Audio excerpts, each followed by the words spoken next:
Hi, welcome to this unboxing for La Cour des Miracles, a brand new game from Lumberjack's studio for 2 to 5 players that plays around 40 minutes, ages 10 and up. Complexity is 2.25 out of 5. This is a new game that looks very nice on the table, has very good aesthetics and very good table presence. Let's crack the box open and see what's inside. You see the back of the box, which illustrates an old version of Paris with all the components. Just to let you know, this is designed by Vincent Bruges and William Gautron, if I'm pronouncing correctly, sorry for mispronunciation. And it's a game that falls under the category of bluffing, medieval. I always like bluffing games. The mechanisms that it uses are area majority control and influence, secret unit deployment, and worker placement. Sounds like a good deal. Let's open the box and see what we find inside La Cour des Miracles. This is the second game I'm opening from this company. So far the production seems to be very nice in their other design. I opened the Isle of Pan and it seemed very nicely illustrated and very good components, good quality of cardstock and materials. Let's see if this is the case here as well. Yes, like before, this is the front cover, which for some reason they did the same for the Isle of Pan. For some reason it is a nice cover, but this is so much nicer. How cool is that? I really prefer this cover. It's a pleasant surprise to see under this minimalistic cover this beauty. This looks very nice, actually. So let's open the box. Good quality cardstock, meaning that your box will endure quite a bit of banging and hitting and moving around in your library. That's not something to overlook. Okay, so we have the rules. Don't be misguided by the French title. The rulebook is in English. So there you have it. Here we have the contents of the game. The paper they use is quite nice. It has a matte finish. It looks quite old and gives a feeling of something old in your hands. Contents, setup. You see how you set up the game. There are illustrations numbered and notes numbered on where to put what. And then we move to the object of the game. What you're trying to do is you're trying to outsmart in the different areas of Paris your opponents and collect and win the area control, the area influence in there, the majority. And then here's the section of how the turn structure works. Let me read it actually, because I've seen it upside down. You start by placing a rogue token, then you benefit from an effect of a spot of a location, then you perform the action of the neighborhood, which is optional, and the last thing you do is you settle standoffs eventually. So the different sub-bullets are explained in these sections here. It looks a very simple game. There you have the details, the various areas, the various neighborhoods, and their listing and details here. The power square, sorry, the renown square,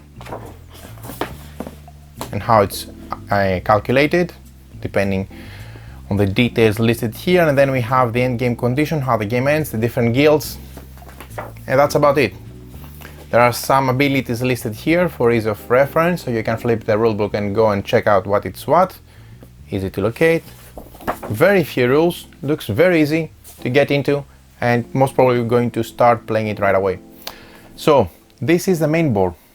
I like when they have custom shaped main boards. I'm a bit bored of the dull square boards, to be honest, and this looks very nice. You see it has different cuts with the towers around the edges of the game board, the cities, the cathedrals, the river, the wall section. Everything looks so nice. I really like this kind of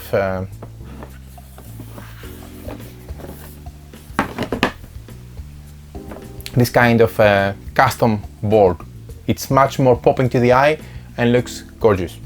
Okay, so let's see what else inside the game. We have 2 dividers, I think, if I'm not mistaken, and from my experience from the Isle of Pan, these are to sort out your insert. Okay, we have some gold coins here. Let's check the punch board. Everything seems to pop out nice and easy, good quality. Yeah, and I can see from, looks like black ore. This is the good stuff. Very good quality punch board. You see, no tearing, and they will last for sure. Okay, I have several gold coins, just to show you how they look. Okay, let's drop them here. Actually, what I'm going to do is I'm going to put, I really like this cover, looks gorgeous. I'm going to put the main board flat on the table, so we can check how it looks from a distance. Great stuff, real nice art. Okay, then we have these markers on different colors for the guilds, I believe. Again, no problem punching out those, nice and easy. The color is different, but also the schematic is different. You can even differentiate easily, I believe. A bird from a mouse. Yeah. And this must be a first player token or something like that. Cool. Let's see the rest. Okay, there you have it. You see, this is what they have done in the Isle of Pile. I really like it. You just slide those things here, and then you have dividers, which actually work quite nice. Let me do it the correct way. Don't want to squeeze anything. Yeah.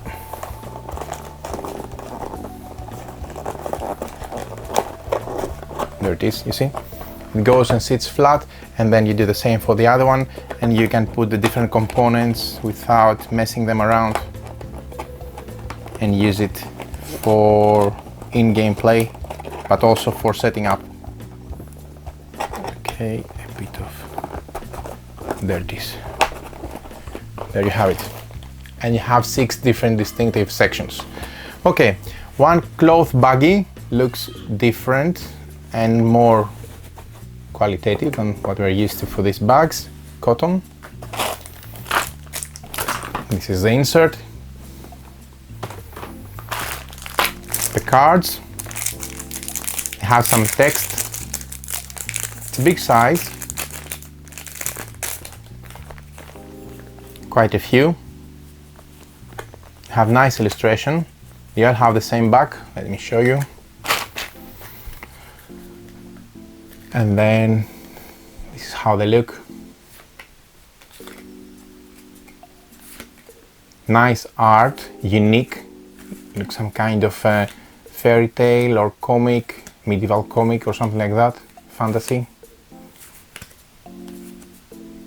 Good quality of art, I really like it. Small amount of text on the bottom. And very unique and popping art. And I believe this is for the 4 players.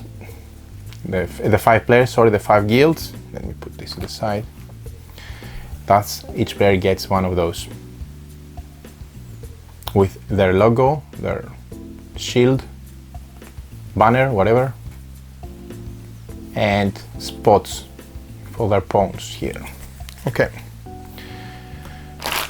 let's see what's inside this baggie.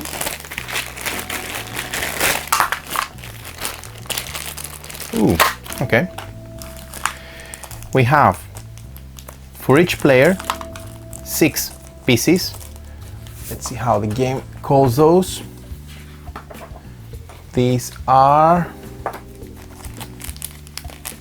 the renown tokens, 6 per player.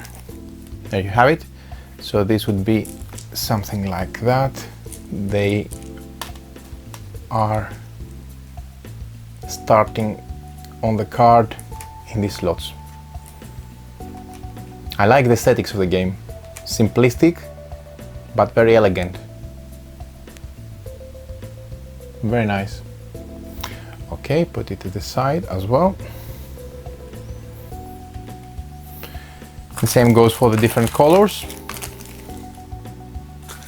And they match the tokens of the players. Cool. And what is really nice are these funky pieces. They are 32. The ones that we've seen in the back of, they are very nice. They're wooden with a sticker on the back and a slot, a recessed slot for the player token, I assume, in the bottom. There are quite a few. Good quality, wooden. Haven't seen such a component, and I have opened many games in my lifetime so far, so I believe this should click something like that. Yeah, I was right. So you have slots for the various markers of the players that they go on these rogue tokens. They sit very nicely, you see, in the recessed section of the wooden piece. Very nice token. Feels quite posh in the hand. Luxury component, luxurious component. Okay, so these are slots for the players to position themselves in the different neighborhoods. We're going to run a how to play video for the game because it looks really nice. I'm looking forward to get this on the table, to get all the details. The art is very nice. I like the custom board, the unique art, these funky, innovative components. Everything looks nice. The art is nice in the cards. Everything so far looks good. Really looking forward to get this on the table. This is